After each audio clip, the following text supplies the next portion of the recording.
Bonjour, rebonjour pour ceux qui nous suivent depuis ce matin. S'il y en a qui ont suivi toutes les confs, vous pouvez vous la péter dans le chat et dire que vous avez tout vu et que vous avez fait la totale.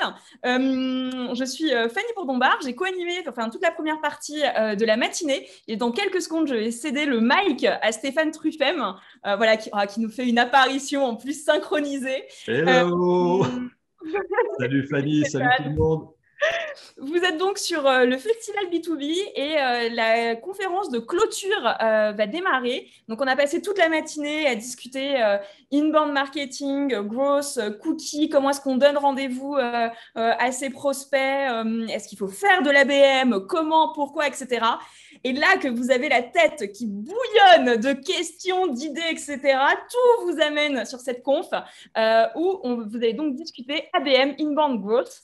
Entre les trois, votre stratégie balance et nos experts sont là pour vous apporter des réponses. Merci beaucoup d'avoir été là toute la matinée et je laisse le micro à Stéphane. Bonne conférence. Ouais, salut, merci Fanny, salut tout le monde.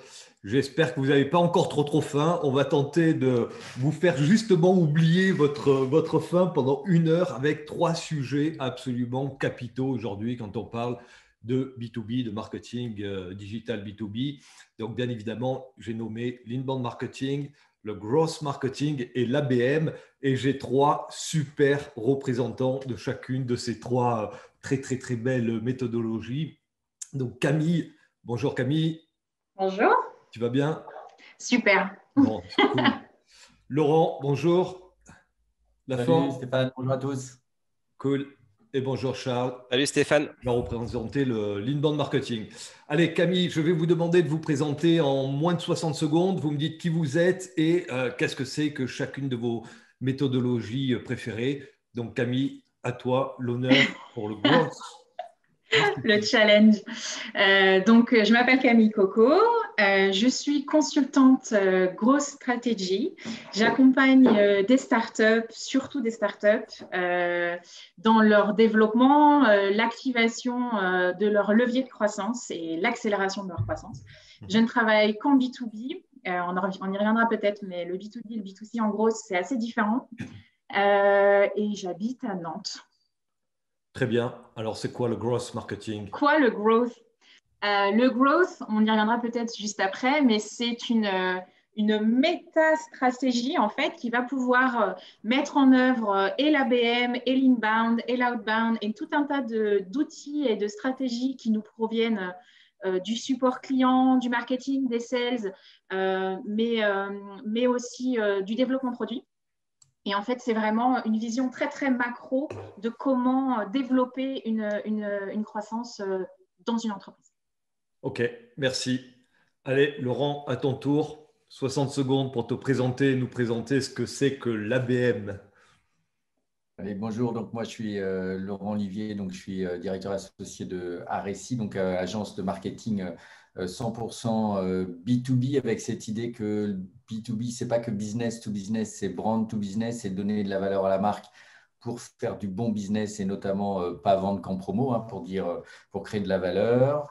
Et j'ai développé une expertise toute particulière autour de l'ABM, Account-Based Marketing, pour permettre à nos clients de concentrer leurs moyens, leurs actions, leur temps, leur énergie sur les comptes qui comptent.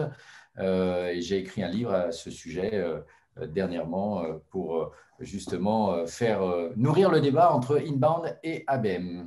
Avec Gabriel, qu'on ne présente plus. Allez, Charles, je te passe la parole. Et donc, moi, je m'appelle Charles, je suis le cofondateur de Pledzi, qui est une solution de marketing digital qui a pour but finalement de capter tous les leads qui seront générés par ces différentes stratégies, d'analyser leur comportement, d'identifier quels sont ceux qui ont une chance de se transformer en clients rapidement et de nourrir ceux qui auront besoin de plus de temps avec de nouveaux contenus, avec des scénarios de marketing automation, etc. Donc, nous, on est le côté outils. Allez, en 3 mots, comment tu définirais l'inbound marketing? Le principe de l'inbound, c'est de produire du contenu de manière régulière sur son site pour faire en sorte que ses futurs clients viennent à vous plutôt que d'aller chercher et interrompre des gens qui ne vous connaissent pas. Ok, merci. Allez, Camille, je te redonne la parole. Tu sembles être très convaincu de la supériorité du growth marketing par rapport aux deux autres méthodologies, donc Inbound et ABM. Comment tu vois un peu les choses et pourquoi tu as cet axe très tranché? Ouais. Alors, je vais me permettre de partager rapidement mon écran.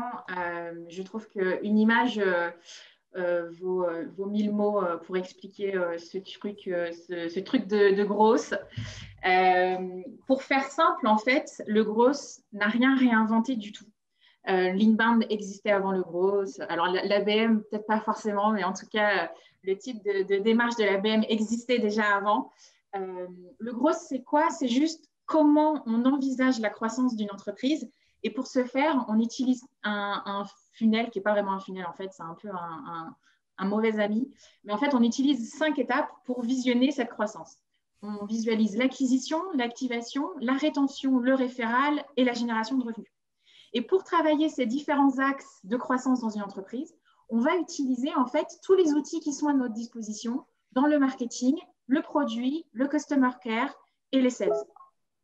Et quand je dis tous les outils, je dis vraiment tous les outils, c'est-à-dire qu'ici, on voit qu'on peut utiliser par exemple l'UX Research qui nous provient du produit pour mieux comprendre comment notre cible, nos personas interagissent avec notre produit, notre service, notre site web, etc. et pour pouvoir leur délivrer plus de valeur. Et pour revenir un petit peu plus dans la différence avec l'ABM et l'inbound, pour moi, l'ABM se situe à la frontière entre les sales et le marketing. C'est une des techniques et un des outils qu'on peut mettre en travail en fait, dans une stratégie de growth, tout comme l'inbound, qui est une stratégie, pour le coup, 100% marketing dans ma vision de ce Et corps. donc, pour toi, le gross engloberait ces deux autres stratégies et serait une Exactement. sorte un peu de méta, du coup, méta-stratégie qui… Méta-stratégie, exactement. Et donc, du coup, donc là, il y a une petite erreur, vous le verrez tous, c'est plutôt un R qu'il nous fallait. Mais si, par exemple, on a un problème de rétention avec ses clients, par exemple, je ne sais pas, au bout de 3 mois, on se rend compte qu'ils ne viennent plus utiliser notre outil, on va pouvoir aller chercher tout un tas d'outils dans le marketing, le customer care et le produit. On peut travailler autour des product updates, on peut aller chercher du SAV, du product stratégie, du product marketing, etc. Donc, Ok. en fait, en fonction de la problématique qu'on va avoir, on va aller chercher les outils dont on a besoin, les outils techniques dont on a besoin. Ok, parfait. Merci beaucoup, Camille. Allez, Laurent, Rien. toi, ton cœur balance très clairement vers l'ABM. Tu peux nous expliquer pourquoi?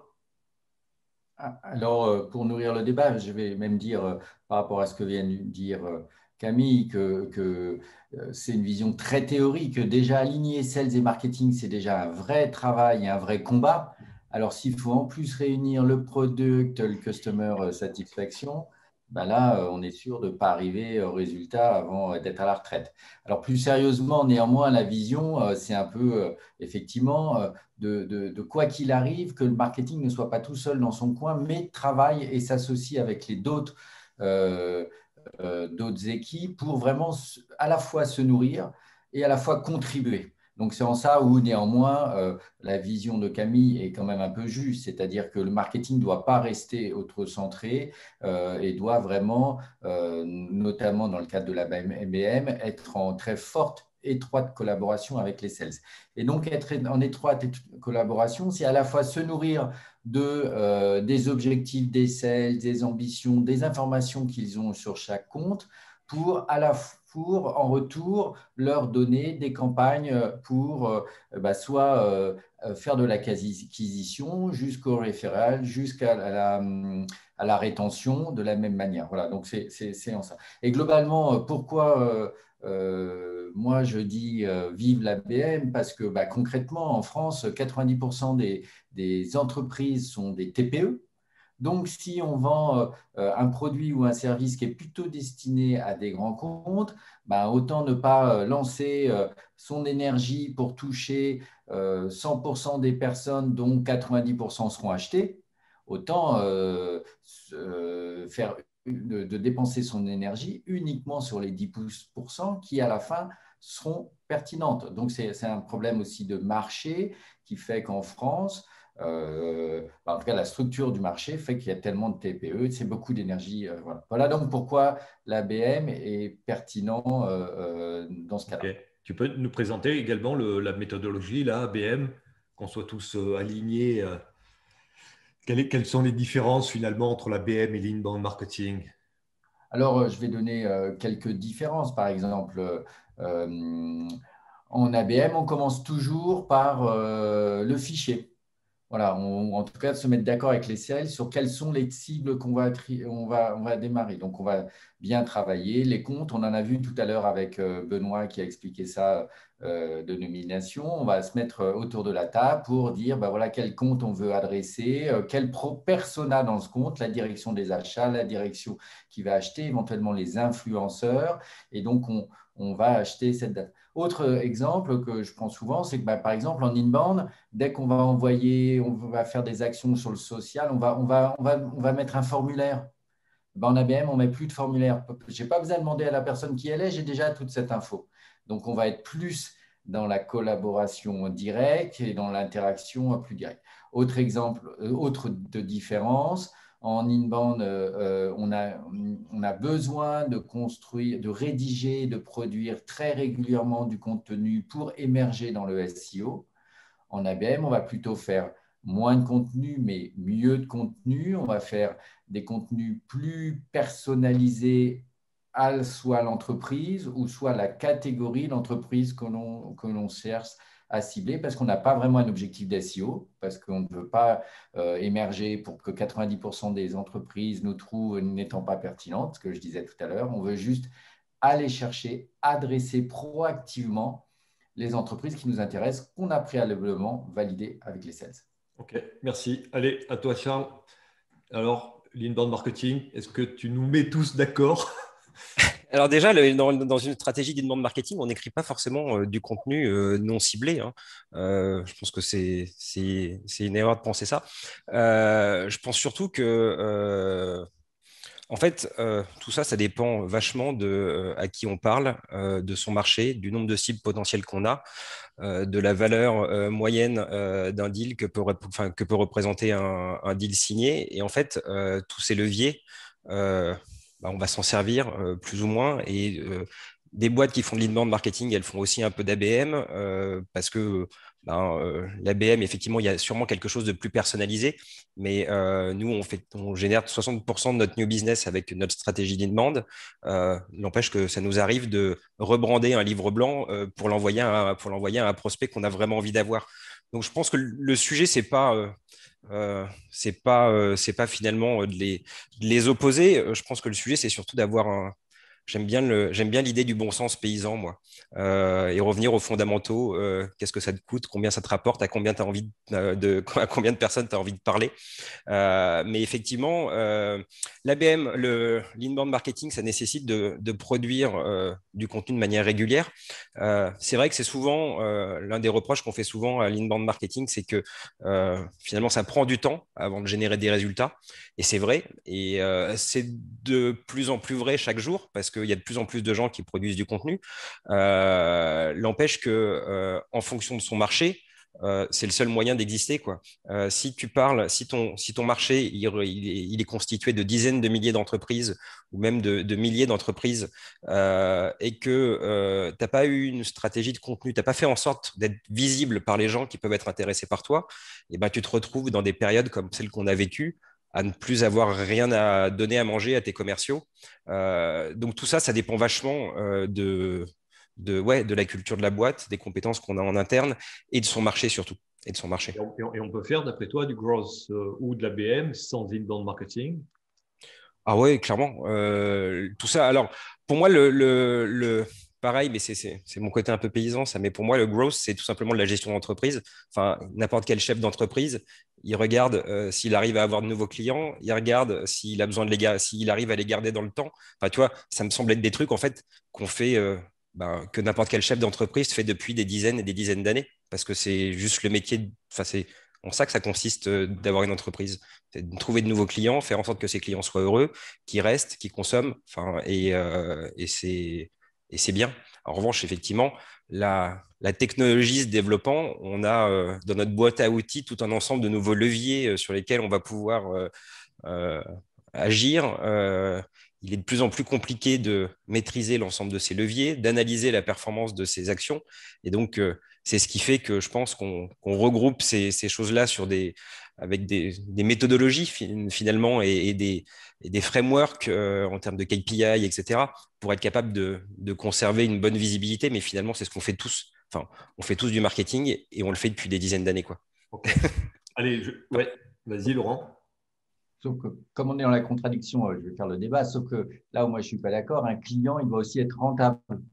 Et concrètement, l'acquisition, puis l'expérience qu'on va donner à un client PME ou très grand compte, où il va y avoir beaucoup de décideurs, le coût d'acquisition, voire le coût de la prestation du service, même en mode SaaS derrière par rapport à l'exigence de service, ne va pas être le même. Et donc, il va être important de bien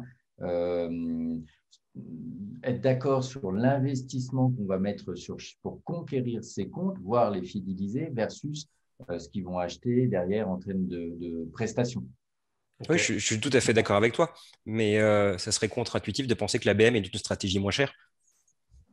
Alors, non, au contraire, même l'ABM est souvent même une stratégie plus chère. Ce que je veux dire par là, c'est qu'on ne peut pas y mettre les mêmes moyens, la même énergie pour conquérir des PME que de conquérir des grands comptes. Et voire même la production derrière du service ou du produit n'est pas la même. Et donc, il faut vraiment distinguer des méthodologies d'approche spécifiques. Et c'est peut-être pour ça que Inbound et ABM répondent à des objectifs différents et donc sont certes très différentes, mais en même temps très complémentaires. Ouais, clairement. Je serai l'un de vos clients. On va dire une maturité marketing digital dans la moyenne. Je m'adresserai à vous. Qu'est-ce que vous me direz? La moyenne n'est pas très haute. Hein. Justement. Donc, moyenne qui n'est pas très très haute. Donc, qu'est-ce que vous me diriez pour me convaincre de passer soit au growth, soit à l'inbound, soit à l'ABM? Allez, Camille. Je lui dirais déjà, c'est quoi votre problème? Problème de génération de leads, de vente, de croissance, tout simplement. En fait, et j'ai exactement eu le cas hier avec un potentiel client qui en fait avait beaucoup de mal à définir ses symptômes. Et j'aime bien utiliser l'analogie du médecin, moi. Quand on est malade, on a des symptômes.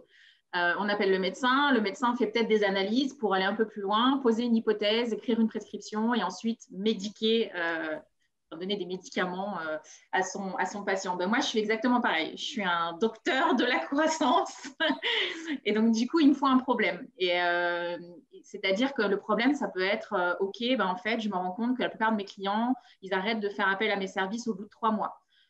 OK, je me rends compte qu'aucun de mes clients ne recommande mes services, comment je peux faire? Donc, il faut qu'il y ait un problème à la base. On ne fait pas du gros pour le plaisir de faire des RP, de l'ABM, de l'inbound. On est là pour régler des problèmes. En fait, le gros, et j'aime bien ta phrase, Charles, c'est un peu du bon sens paysan, je suis tout à fait d'accord. On le définit plutôt comme approche scientifique dans les cercles du gros, mais c'est un peu la même chose en fait. C'est-à-dire qu'on a une démarche hyper héroïste, très expérimentale et itérative. Donc, on part toujours d'un problème. Et à partir du problème, on va gratter et on va chercher de la donnée qui va nous permettre de comprendre où est la problématique, où est la petite bébête qui nous embête. Et puis ensuite, on va créer des hypothèses et puis on va tester ces hypothèses. Et s'il y en a une qui semble être bonne, on la scale, c'est-à-dire qu'on la déploie largement. Il y a beaucoup à grande échelle. À grande échelle. Beaucoup d'anglicisme, c'est compliqué. Mais donc, du coup, en fait, il n'y a pas de bonne façon, comment dire, il n'y a pas de meilleure stratégie ou de meilleures choses à faire. Il y a de l'analyse et des hypothèses et des résultats, en fait.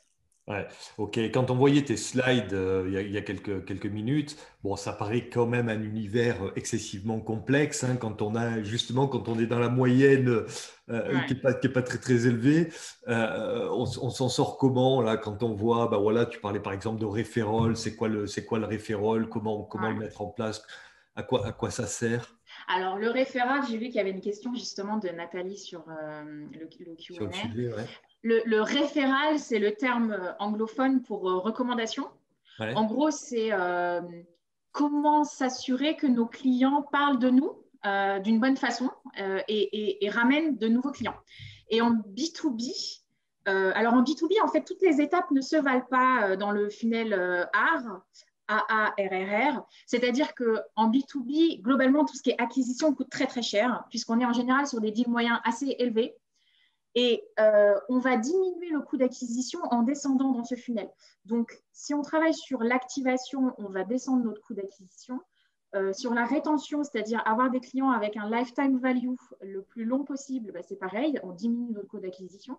Et puis le référal, en fait, un lead, un prospect qui vous est référé par quelqu'un d'autre est un lead de bien meilleure qualité qu'un lead que vous allez aller chercher. Un lead outbound et un lead de bien piètre qualité comparé à un lead inbound et comparé à un lead référé. Donc, en fait, le référal, c'est comment on s'assure que nos clients parlent de nous d'une bonne façon. Donc, il y a une dimension aussi d'appréciation des services hein, et de support client. Et puis, il y a aussi comment on incite nos clients à nous référer. Donc, après, il y a toutes ces histoires de programmes de référal, programmes ambassadeurs. Il y a tout un tas d'outils, encore une fois, dont on peut se servir pour faire du référal. Il n'y en a pas un, il y en a plusieurs et ça dépend des situations. Ok. Ok. Alors, si je comprends bien, je suis ton client, tu viendrais scanner finalement Bien ma sûr. présence en termes de marketing, marketing digital, marketing global, et là, tu tenterais d'identifier les principaux problèmes en disant, tiens, voilà, a priori, tu as des problèmes par exemple, d'acquisition de nouveaux leads, Ouais, et donc voilà des hypothèses qui nous permettraient de lancer un exactement. travail. Donc, on parle plutôt d'agilité là pour le coup. Ouais. Et comme tout bon patient, le client ne sait pas toujours vraiment où il a mal. Ça arrive assez souvent. Donc, c'est pour ça que j'aime vraiment beaucoup cette analogie parce qu'elle va très loin.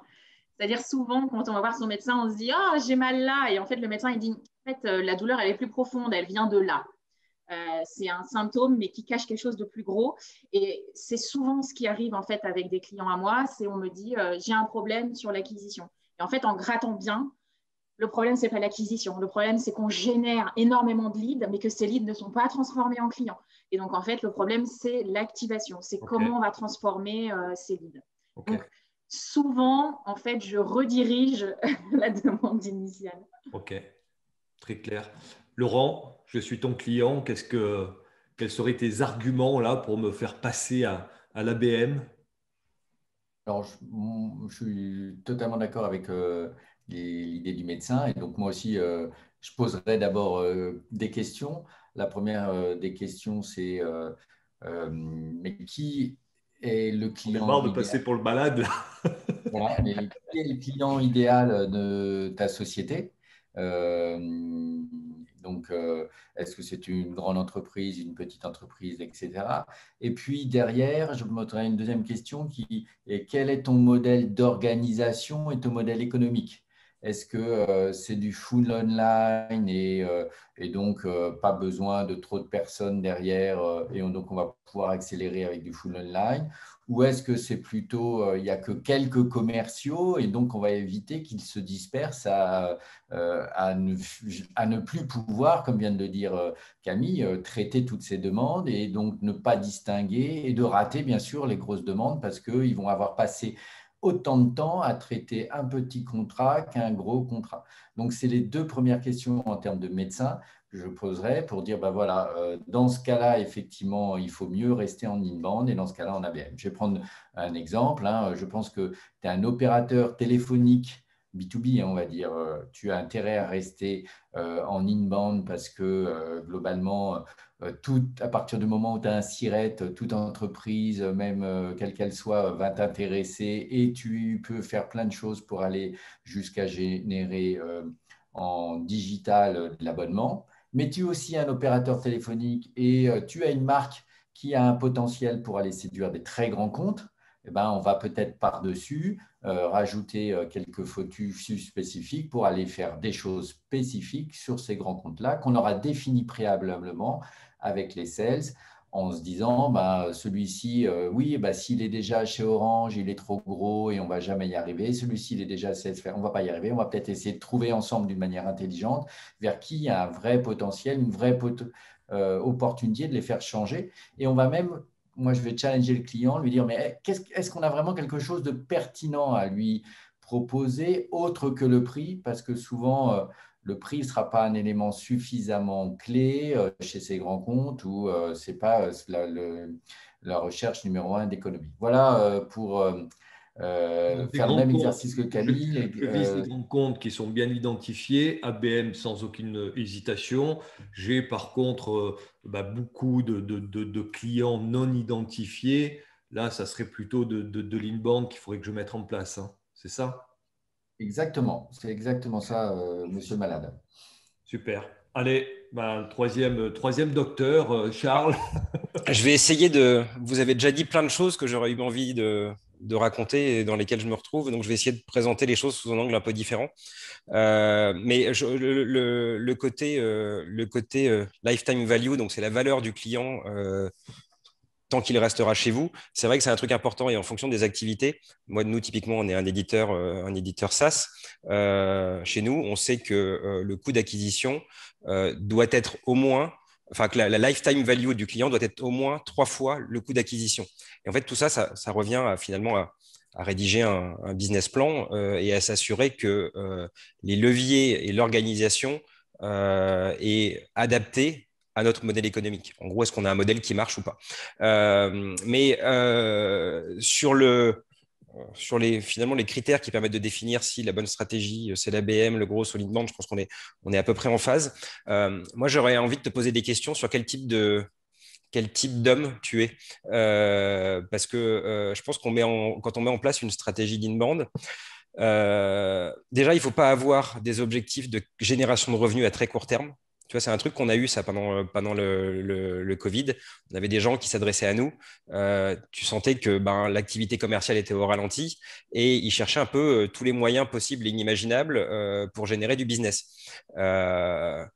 C'est pas dans ce contexte-là que c'est le meilleur moment pour déployer une stratégie d'inbound. La deuxième chose que j'essaierai de vérifier, c'est effectivement que l'ensemble de l'entreprise est engagé derrière ce projet. Est-ce que les commerciaux ont la culture et sont en attente de lead du marketing? Est-ce que le projet est soutenu par la direction? C'est quand même très, très, très rarement le cas. De quoi? Que les commerciaux attendent des leads. Tu sais, ça dépend. Dans certaines activités, les commerciaux, ils ont leurs clients sur leur calepin et il faut surtout pas les toucher, quoi. Donc, ça dépend des secteurs. C'est pas si vrai que ça. Et l'autre point, c'est que j'essaierai de valider que tu as une certaine appétence à l'échec, une capacité à accepter l'échec. Parce qu'en fait, une stratégie marketing de ce type-là, c'est une succession de réussites et d'échecs. Et il faut avoir un état d'esprit qui, lorsqu'il y a un petit échec, tu vas plutôt essayer d'analyser pourquoi ça n'a pas marché et tu vas essayer de ne pas répéter cette erreur. Et cette logique de progression continue, elle est très très importante parce qu'il ne faut pas s'attendre à demain, si je mets X milliers d'euros sur la table par mois pour demander à un freelance de rédiger du contenu, c'est pas obligé que ça marche complètement. Et donc, il faut être agile, il faut aimer le pilotage, aimer les chiffres pour être capable de réagir rapidement et d'avoir finalement la souplesse qui va te permettre d'avoir une stratégie qui marche bien, quoi. Alors justement, est-ce que le mariage de ces trois méthodologies ne serait pas la réponse? La réponse à finalement l'incertitude autour du contenu, la réponse à l'accélération des OK, on peut faire de l'inbound pour commencer à travailler sur du moyen long terme, puis finalement mettre quelque chose en œuvre qui va s'auto-alimenter, produire des résultats de manière un peu mécanique. Et puis par contre, en court terme, pourquoi pas aller activer de la BM sur mes comptes clés, du growth justement avec Camille pour aller tenter de résoudre tel ou tel irritant sur un parcours d'achat? Ça serait pas ça le monde idéal? Moi, j'aurais tendance à dire qu'il ne faut jamais mettre tous ses œufs dans le même panier. Il y a, un terme en gros qui est le silver bullet. En gros, c'est cette croyance qu'il y aurait une façon qui écraserait toutes les autres de trouver ses clients. Alors oui, c'est probablement vrai quand on lance une entreprise ou un nouveau service. Il y a souvent un canal d'acquisition qui écrase tous les autres. Mais quand une entreprise grandit, il n'y a jamais un canal d'acquisition. Et en fait, c'est même plutôt super dangereux. Et la période qu'on a passée en est un révélateur en fait assez puissant. C'est que si jamais il y en a un qui perd toute prise dans le réel, en fait, qu'est-ce qu'on fait quoi? Si on n'a qu'un seul canal d'acquisition et qu'il ne marche plus, qu'est-ce qu'on fait? Si par exemple, on faisait que des salons en envoyant des commerciaux, que ça marchait très, très, très bien, mais qu'on faisait que ça, bah, c'est ce qui s'est passé avec plein d'entreprises. Ils se sont retrouvés le bec dans l'eau. Ils ne faisaient pas du tout de marketing digital, même pas de vente digitale. Et ça a été tragique, en fait. Donc, quand on a une entreprise qui roule depuis un moment, c'est hyper dangereux de mettre tous ses œufs dans le même panier, en fait. Il faut diversifier absolument ses canaux d'acquisition. Ce n'est pas possible de faire autrement. OK. Laurent, sur ce mariage-là, Inbound, Growth, ABM, qu'est-ce que tu en penses? Alors, effectivement, pour moi, il y a 3 mots-clés qui commencent par un, ce que j'appelle les 3 A, c'est agilité. Et là, on va retrouver un peu ce que disait Camille, cette capacité à changer d'avis, tester, quelle que soit la méthode. C'est sûr qu'il ne faut pas s'enfermer, s'entêter. Il ne faut pas faire de la théorie, mais on est vraiment dans la pratique et chaque entreprise, chaque culture, chaque organisation est différente. Deuxièmement, c'est A comme analytics. Ben, c'est ne pas faire ça au doigt mouillé, mais très vite pouvoir mettre des indicateurs, les partager, les expliquer pour pouvoir là aussi prendre des bonnes décisions. Et puis 3, c'est troisième A comme alignement, faire en sorte que on soit le plus dans une organisation où il y a de l'échange et du dialogue. Et on va retrouver un peu les 4 sphères que nous a présentées Camille. Voilà, c'est que l'on soit le plus aligné. Rien que déjà, si on met en place ces 3 actions, qu'on les appelle inbound, ABM ou growth, autour de ces 3 A, ben, on va avoir des effets concrets à la fois sur les dynamiques de l'entreprise, sur la présence digitale, sur la transformation. Donc, j'aurais dit, il faut être agile, il ne faut pas rester dans une théorie, il faut suivre des KPI, des analytics et savoir être précis sur ces éléments-là et l'alignement. OK. Alors, tu viens de dire effectivement 3 mots qui sont absolument pour moi capitaux. Donc, l'agilité qui est probablement la base finalement aujourd'hui du marketing. Alors là, on parle même plus de growth, inbound, de ce qu'on veut. C'est endémique au marketing et notamment au marketing digital. Comment on fait? Allez, je pose la question à Charles pour injecter de l'agilité dans des structures. Alors Camille a l'habitude de travailler plutôt avec des startups, donc c'est des sociétés qui finalement ont démarré sur une page blanche et qui sont par définition très très agiles. Quand on va s'adresser à une PME industrielle française ou un grand compte type Saint-Gobain, on est un peu aux antipodes, malheureusement, de l'agilité. Comment on fait là? Comment on fait pour injecter dans nos équipes de l'agilité et finalement arriver, grâce à cette agilité, à collecter la bonne data et à aligner les équipes? Sur la partie grand compte, je pense que Laurent aura plus de choses à raconter. Moi, nos clients sont majoritairement des PME. Et donc, effectivement, l'univers, l'écosystème dans lequel les contraintes en tout cas avec lesquelles on doit jouer sont pas forcément les mêmes. En revanche, je pense quand même qu'il y a un gros sujet autour de la culture des entreprises et du management de manière générale. C'est-à-dire que je pense qu'il faut être très à l'aise avec le fait de dire vous avez le droit de vous tromper, vous avez le droit d'échouer et c'est OK. Typiquement, Nous, chez Pledzik, je ne sais pas ce qu'on est d'ailleurs, mais on est une quarantaine de collaborateurs en tout cas. Et on a toujours vachement poussé les gens à agir, quel que soit le résultat. Il n'y a qu'un truc qu'on ne supporte pas, c'est l'immobilisme. Et généralement, quand le truc est parfait, c'est que c'est déjà trop tard.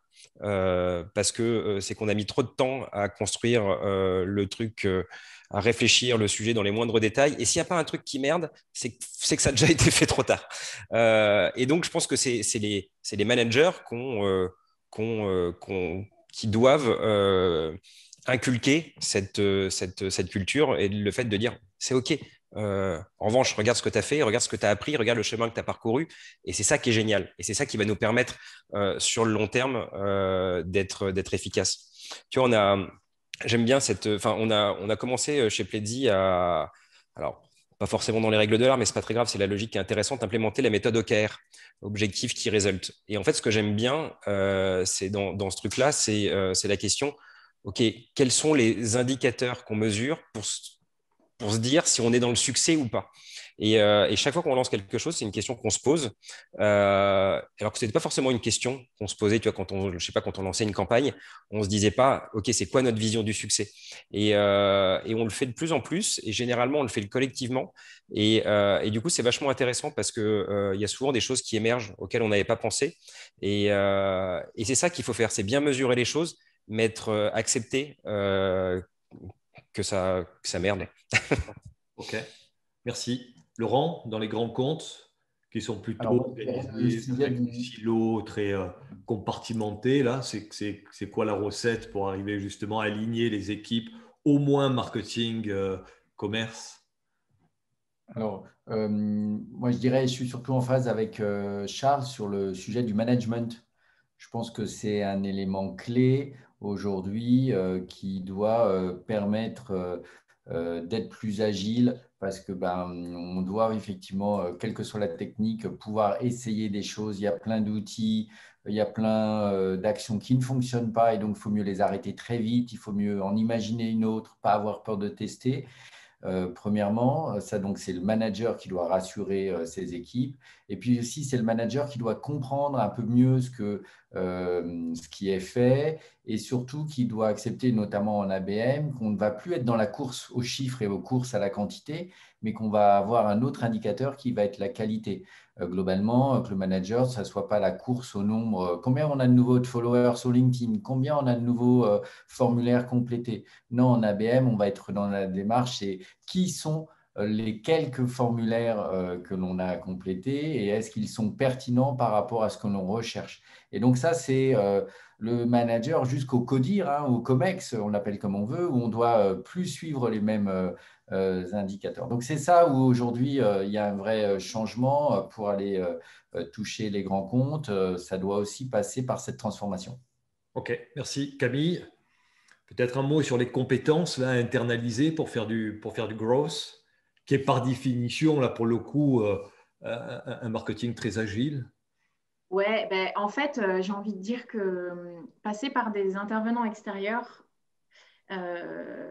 en fait, j'espère aide les entreprises à justement sortir de leurs habitus et intégrer des nouvelles façons de travailler qui soient plus agiles, etc., comme avec Pledzi ou Areci. Et en ce qui concerne le growth, moi, la façon dont je travaille et que je trouve la plus efficace avec le temps, j'en ai testé quelques-unes, c'est en fait se reposer sur les compétences des équipes en place, en fait. C'est-à-dire que la plupart du temps, je travaille avec des startups qui sont pré-levée de fonds ou post-levée de fonds, donc qui sont à peu près dans la quarantaine de collaborateurs, 40-50. Et en fait, il y a déjà des équipes en place qui ont en plus le savoir historique de ce qui s'est passé. Et moi, je ne me considère pas comme un manager, mais comme un chef d'orchestre, en fait. Ouais. C'est-à-dire que j'arrive et en fonction de la problématique qu'on a développée, du diagnostic et de l'envie de mettre en place certaines expérimentations, moi, je vais arriver et je vais faire travailler les équipes ensemble. Parce que souvent, on est à un moment justement où les équipes ont perdu le contact les unes avec les autres. Elles ont commencé à se structurer. Et donc, du coup, elles ont perdu l'habitude de travailler ensemble. Et l'idée, c'est si on a décidé de travailler sur un projet où on va qualifier des leads en faisant par exemple un chat en direct sur le site, un chatbot par exemple. On va combiner plusieurs expérimentations comme ça. Ben, on va les refaire travailler ensemble. On va refaire travailler le support avec le produit et avec le marketing. On va mettre tout ça en travail ensemble. Donc au final, moi, je n'utilise que les outils et les ressources disponibles et je les fais travailler ensemble. Parfois, on a besoin de faire intervenir certaines expertises particulières, par exemple sur des choses très pointues en SIA ou en SMA, etc., où les règles du jeu changent toutes les 3 secondes. Donc, il vaut mieux passer par des très grands experts. Mais la plupart du temps, ce que je préfère faire, c'est comme ça, c'est d'arriver en chef d'orchestre. Pas du tout, du coup, en plus avec un positionnement de manager où c'est moi qui donne les règles, c'est plutôt je les refais travailler ensemble en fait. Et les résultats, du coup, sont les leurs. Ce qui leur permet aussi de se sentir en prise avec les résultats, les succès qui vont générer. OK. Donc, pas d'agilité. Oui, Laurent, je t'en prie. Et pour continuer sur ce que disait Camille au début sur le rôle du médecin, et pourquoi donc faire travailler un partenaire, un prestataire externe, un médecin, s'il fait bien son travail, il va dire les choses parce que il sait son travail et lui, il n'est pas de telle équipe, il n'est pas sales, voilà, donc il va oser dire les choses et donc il va faire avancer le débat parce que souvent dans l'entreprise, les choses ne sont pas toujours dites et ce n'est pas facile. Un médecin aussi, il va savoir apaiser des situations, il va savoir apaiser un certain stress et donc il va savoir débloquer des choses. Et puis enfin, un médecin n'est pas un pharmacien. Comme l'a dit Camille, le médecin, il est là pour diriger vers tel et tel médicament, tel spécialiste, et donc il va faire vraiment travailler cette équipe. Donc, ce que je voulais réagir, parce que c'était vraiment l'idée du médecin, l'image qu'avait pris Camille, qui va jusqu'au bout, et d'où le rôle du médecin, que l'on va voir régulièrement, auquel on lui dit, est-ce que je ne prends pas trop de médicaments, qui va dire, attends, tu prends des choses inutiles, il faut rationaliser, ou ça va créer ça comme distorsion sur le long terme. OK, merci. Alors, super de continuer cette métaphore, merci. On ne peut pas parler d'agilité sans la data. C'est quoi la data pour vous qui compte? Charles, par exemple, comment il y a de la nouvelle data qui sort tous les jours. Tu vois, hier, je lisais des articles sur le lead velocity rate. Je ne le connaissais pas, cet indicateur. Tu as plein de gens qui disent que c'est la métrique qu'il faut suivre absolument, c'est à quel rythme finalement le nombre de leads qualifiés croissent tous les mois. Bon, bref. Écoute, je pense qu'il je pense qu'il y a un point de vigilance parce que dans les équipes marketing, mais ça revient un peu à ce qu'on disait tout à l'heure, le funnel est décomposé en tellement d'étapes qu'assez rapidement, on perd de vue que le but du jeu, in fine, c'est de générer du chiffre d'affaires. Et je pense qu'il faut être vigilant sur le fait que effectivement, faire de l'acquisition, générer de la traction, etc., c'est bien, mais à partir du moment où cette traction, elle se transforme en chiffre d'affaires. Et je peux donner comme exemple ce qu'on fait, si tu veux, chez Pledzi en termes de data, mais les gros indicateurs qu'on regarde le plus, c'est le nombre de leads qu'on envoie à nos commerciaux, c'est ce qu'on appelle les MQL. Et ensuite, on regarde beaucoup ce qu'on appelle chez nous les R0. En fait, c'est le premier rendez-vous qu'on fait avec un prospect. Et donc, ce nombre de rendez-vous, finalement, c'est le nombre de MQL qu'on a au final avec qui on a eu un échange qualitatif. Ça nous permet de prendre le pouls sur le business futur et ensuite, c'est le revenu que ça génère. Mais c'est les 3 gros indicateurs qu'on observe, enfin qu'on regarde tout le temps. Après, si on regarde plus dans le détail du marketing, très clairement, on va vachement regarder le trafic sur notre site, le nombre de leads qu'on génère, la vitesse à laquelle, le temps entre le moment où un lead nous donne ses coordonnées et le moment où on le transfère à nos sales. Et ça nous permet, ce qui est génial, c'est que ça nous permet d'avoir un fort niveau de prédictibilité sur notre chiffre d'affaires futur. Parce que si tu sais à chacune des étapes quel est le pourcentage qui va passer à l'étape suivante, et si tu sais à peu près combien de temps ils vont mettre, ça te permet d'avoir un niveau de confiance vachement important sur le futur. Okay. Donc, c'est les gros indicateurs qu'on suit. Mais après, effectivement, quand tu rentres dans chacune de ces disciplines, tu as indicateurs très spécifiques qui sont très différents. Ouais, ok. Ben, justement, une question de Nathalie qui permet de préciser les choses. Quelle stratégie et outils utilisez-vous pour mesurer la maturité des leads? Bah, Pledzi pardi. Non, c'est des Non, mais solutions typiques. par rapport à la data, justement. En fait, la maturité, généralement, la manière dont ça se passe, c'est que on va évaluer la maturité d'un lead en fonction du parcours qu'il va avoir sur votre site web. Voilà, ça, c'est le principe de l'inbound. C'est-à-dire quelqu'un qui est arrivé sur votre site, qui est allé voir des retours d'expérience client, qui est allé voir une page prix s'il y en a, qui est allé lire des témoignages clients. Tout ça, c'est des indicateurs forts sur le niveau d'engagement de la personne. Et en fait, c'est en fonction de ces informations qu'on va construire un score qui permet de se faire une idée de la personne qu'on a en face de soi. Typiquement, quelqu'un qui est allé sur la page recrutement, potentiellement, c'est quelqu'un qui va avoir assez peu d'intérêt commercialement. Et donc, des outils comme Pledzi, mais il en existe d'autres, permettent justement d'industrialiser ce process-là en mettant en place une logique de scoring qui permet de trier les leads et finalement de définir l'ordre dans lequel vous avez les traiter. Ouais, après, il y a aussi… Alors. Pardon ? C'est vraiment de la data comportementale qui Exactement. faut être capable de… Comportementale et aussi démographique, parce que toutes les informations qui sont laissées dans le formulaire sont vachement intéressantes. Typiquement, si ta cible, c'est un directeur marketing et que tu as en face de toi, j'en sais rien, un directeur de la relation client, c'est quelqu'un qui va moins t'intéresser. Le croisement de ces deux data, quoi. C'est le croisement de ces deux data qui est vachement important. Et ensuite,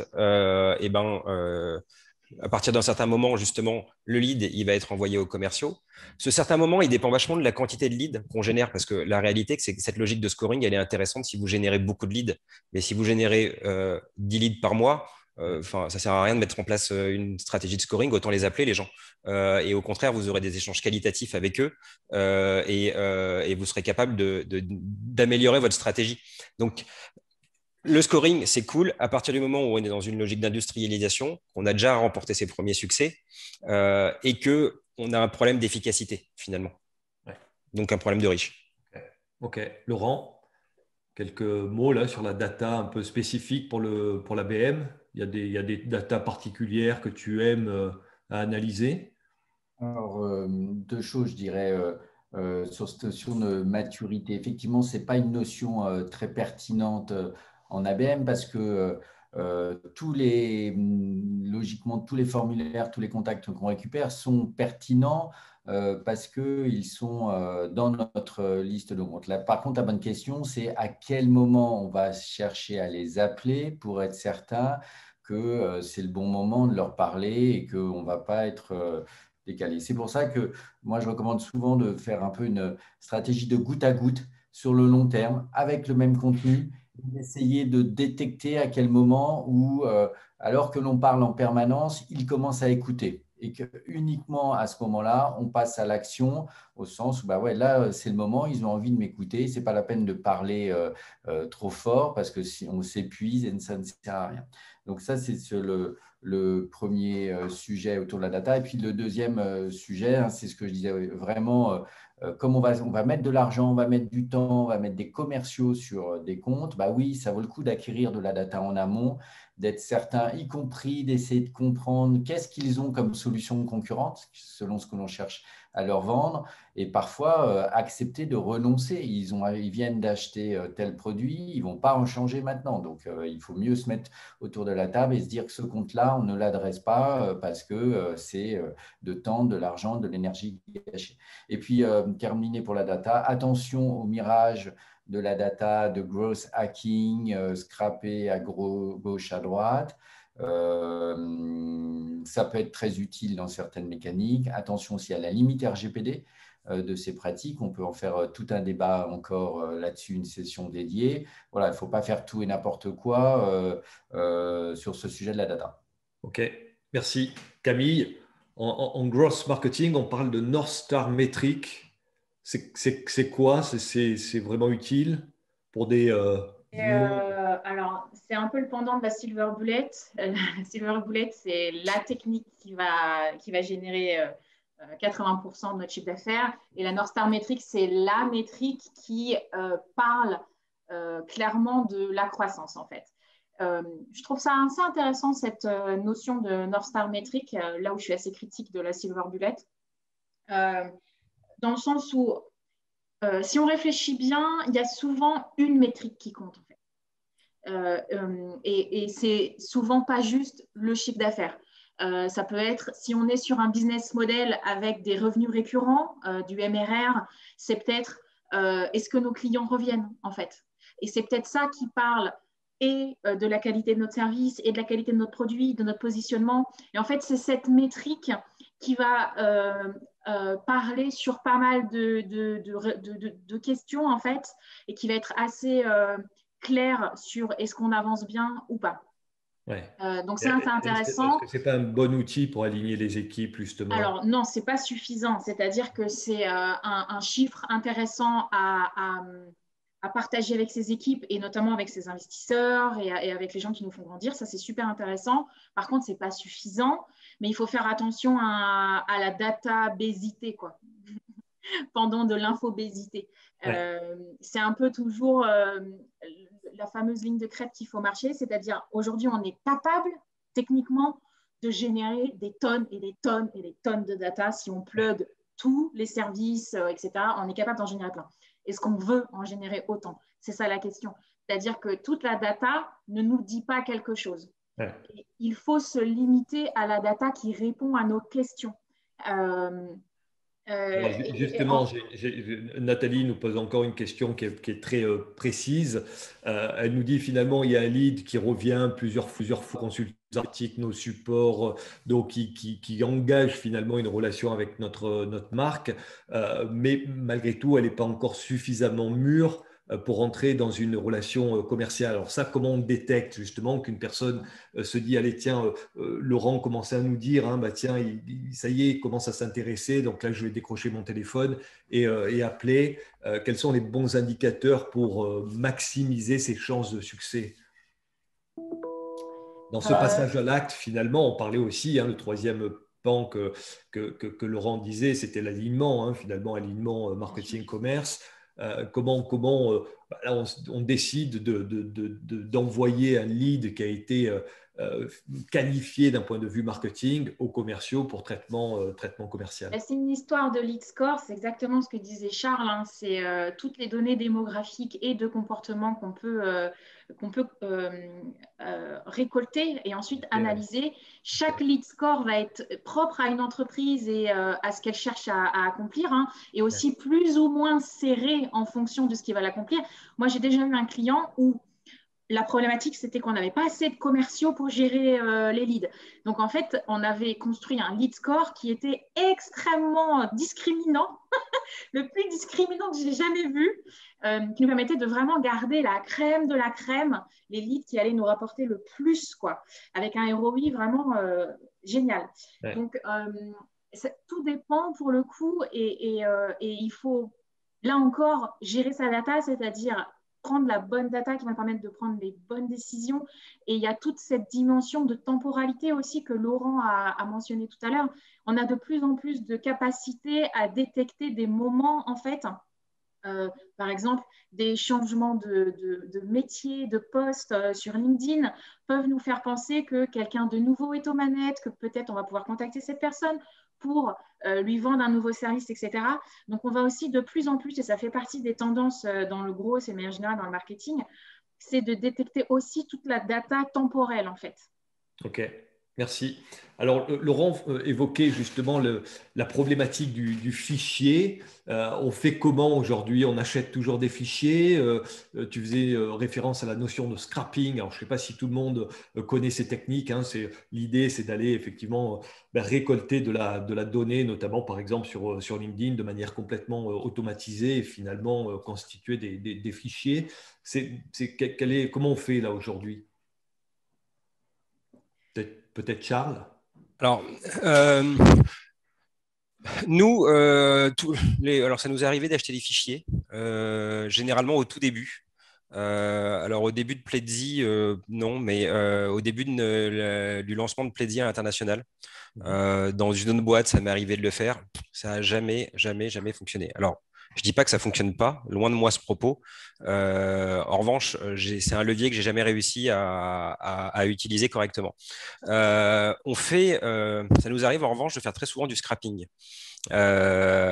Typiquement, j'en sais rien, un concurrent qui poste quelque chose sur LinkedIn, on va récupérer, on va essayer d'identifier les gens qui interagissent avec ce post parce que c'est des cibles potentielles pour nous. En revanche, on n'aura jamais une approche intrusive. C'est-à-dire que ce qu'on va faire, c'est qu'en fait, on va construire des audiences sur lesquelles on va faire du retargeting, mais on ne va pas essayer de les joindre directement, ces gens-là. En tout cas, à partir du moment où c'est un lead issu du marketing, la logique va toujours être, OK, comment je fais pour finalement augmenter la taille de mon audience, quels sont les leviers sur lesquels je peux agir, mais ce qu'on va chercher à avoir, c'est que le premier pas vienne du prospect lui-même et pas de nous. Ouais. OK, donc plutôt une logique inbound, c'est ce qui reste là pour le coup le plus efficace. En tout cas, ça marche bien chez nous. Et effectivement, c'est toutes les techniques un peu de ce type-là, on va plutôt les construire comme ça. Ce qu'on aime bien aussi, c'est enrichir la donnée. Parce qu'aujourd'hui, il y a plein de choses qui sont vachement intéressantes là-dessus et typiquement, on est capable, enfin, c'est pas nous, hein, on repose sur des outils tiers, mais quand on a des listes d'entreprises, on va aller chercher quel est le trafic sur leur site web, quels sont les outils, quelles sont les technologies qu'ils utilisent. En tout cas, on va essayer d'avoir une approche très qualitative, d'avoir le plus de data possible pour finalement essayer d'avoir le message le plus adapté possible à sa cible. OK. Laurent, sur cette question des fichiers, quel est ton point de vue? Alors, comme je l'ai dit tout à l'heure, il n'y a pas de solution miracle. Néanmoins, on n'est pas obligé de s'interdire des choses préalables, hein. Moi, j'ai des clients plutôt très grands comptes qui ont pris des dispositions autour des RGPD qui sont, à mon avis, inutilement excessives et qui créent plein de contraintes de leur côté. Bon, après, donc ça, c'est lorsqu'on est trop exigeant. Et puis, de l'autre côté, il ne faut pas faire tout et n'importe quoi non plus, scraper n'importe comment et agresser les gens. Voilà, on est quand même tous aujourd'hui avec… on a compris qu'on devait avoir une approche responsable dans l'adressage des cibles, un peu ce que disait Charles, pouvoir se constituer des bassins pertinents de population, premièrement, et puis deuxièmement, qu'il faut mieux raconter des choses intéressantes, ciblées, pertinentes, apporter de la valeur, de l'émotion.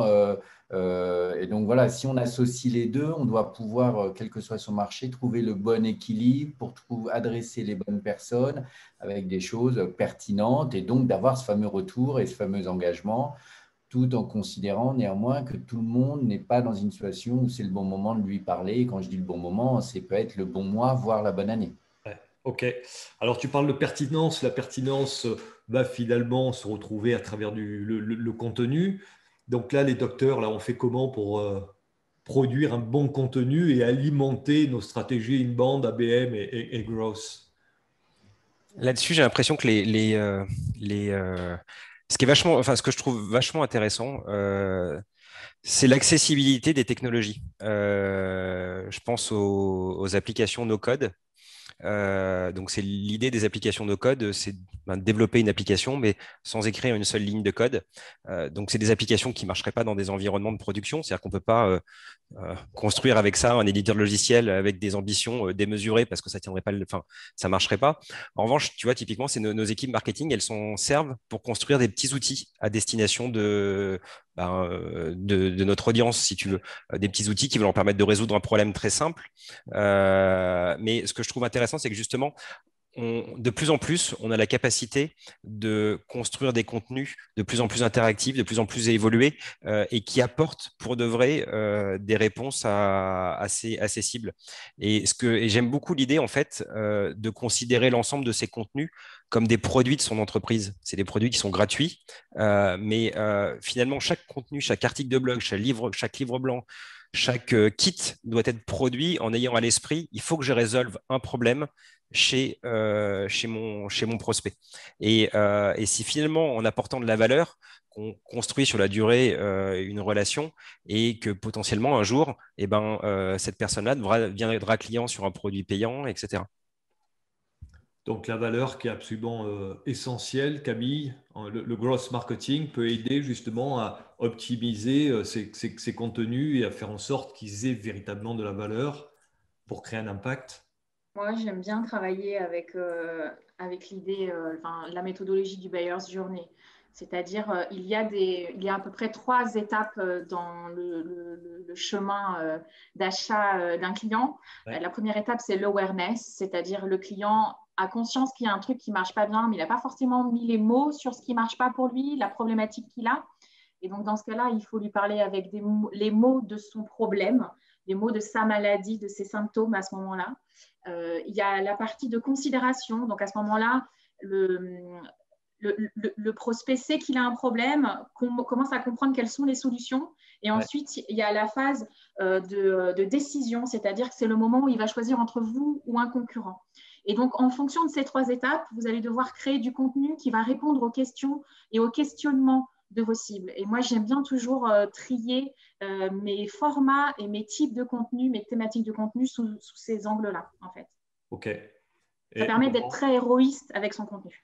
Ouais. Laurent, pareil, le contenu dans une logique d'ABM, comment on s'assure que son contenu apporte de la valeur?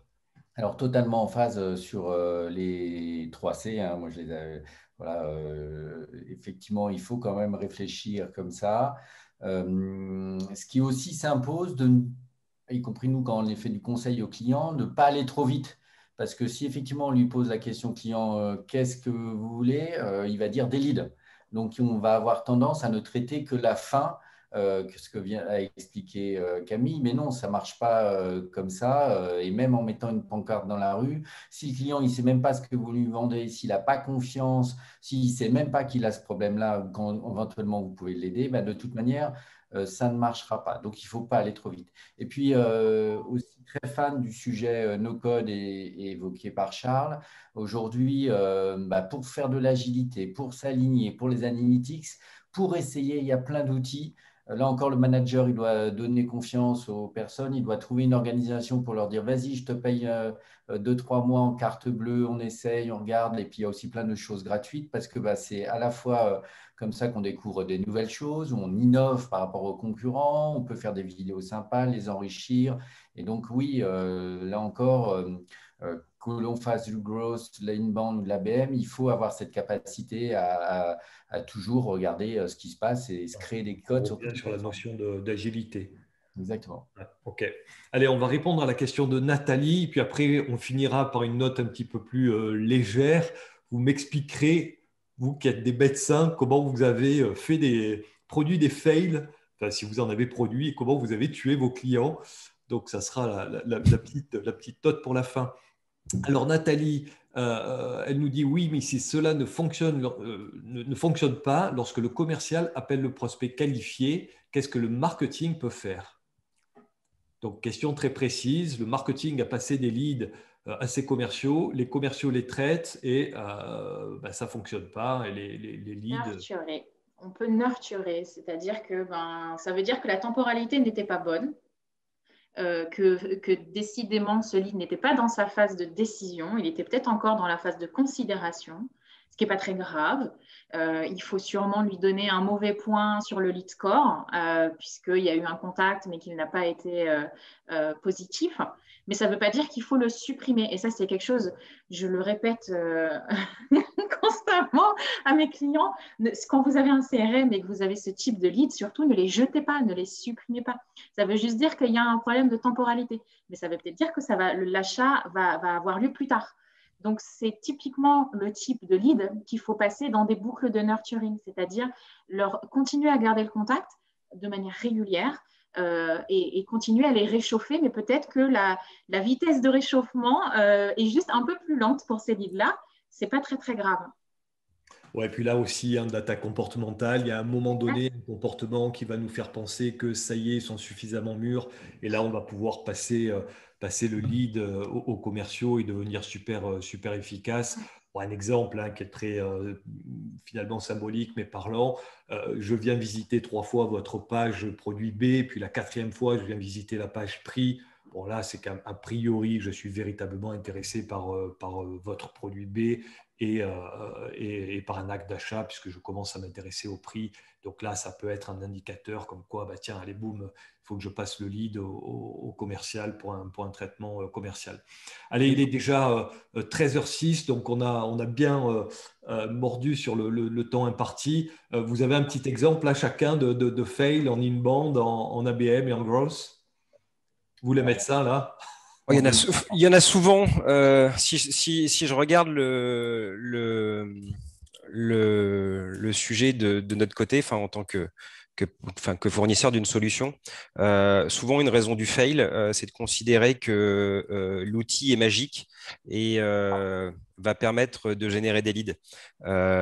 L'outil, il est juste là pour industrialiser des trucs, hein, et ces trucs, soit ils marchent pas. Mais je pense que le cœur du sujet, c'est ne pensez pas que la technologie est magique, elle est juste là pour automatiser des trucs qui fonctionnent. Si vous êtes au début de votre stratégie, commencez avec des trucs gratuits, expérimentez, et lorsque vous aurez le volume suffisant, industrialisez ça. Mais changer ses pratiques, appuyer ça sur des outils, allez, on va dire gratuits dans un premier temps, et ensuite on scale, donc on passe exactement. Grâce aux outils. Okay. Gardez votre budget pour créer des contenus qui déchirent. Cool. J'adhère. Merci. Laurent? En ABM, le fail, il est souvent au démarrage.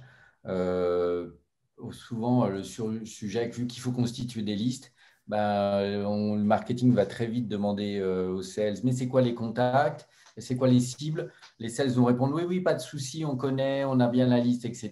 Et puis 3 mois après, il ne s'est toujours rien passé parce qu'en fait, ce n'est pas vraiment formalisé.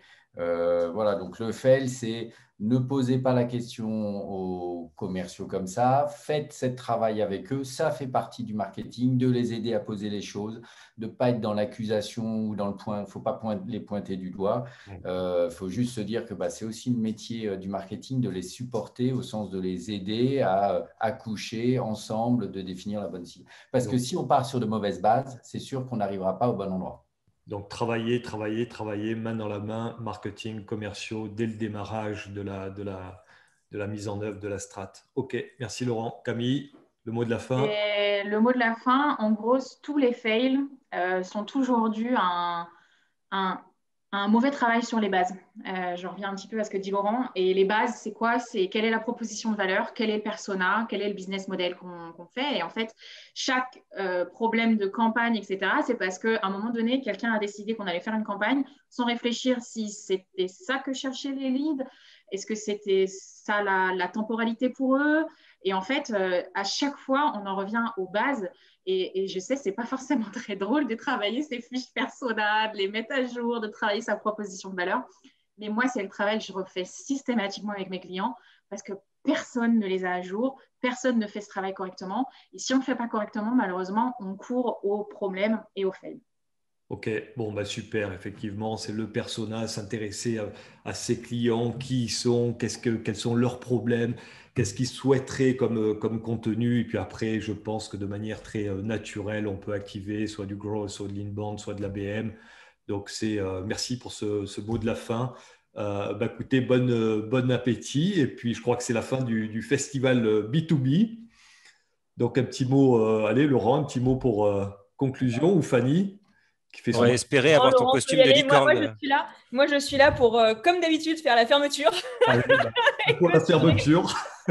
Merci à tous ceux qui ont porté le projet. Merci à tous ceux qui ont participé, tous ceux qui ont animé, qui ont contribué dans les idées. C'est top. Et un big merci à Fanny qui a fait que c'était hyper dynamique pour un festival d'été.